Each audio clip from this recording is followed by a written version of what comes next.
В республике завершается арктическая навигация. Предварительные итоги завоза грузов в Булунский улус подводит наш корреспондент в Тикси Ольга Григорьева.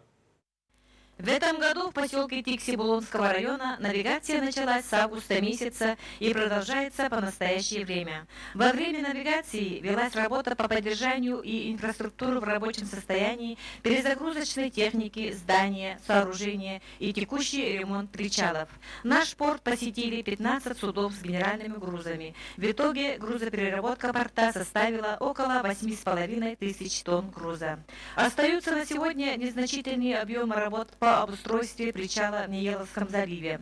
Практически все намеченные цели и планы по ремонту выполнены. Сейчас мы находимся на восточном причале, где идет отгрузка экспортного леса на судно Мурманского пароходства «Ермак».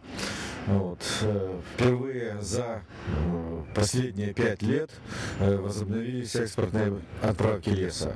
В 2008 году последний раз мы отправляли груз на экспорт.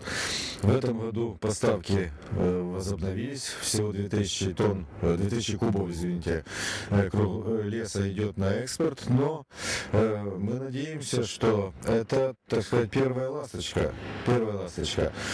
Желательно, наверное, так сказать, логистики просмотрят всю эту схему, которая идет отгрузка, и вполне возможно, что на следующий год это уже будет, так сказать, традиционные отправки леса на экспорт через наш порт. Ольга Григорьева, Валерий Савельев, НВК «Саха», Тикси.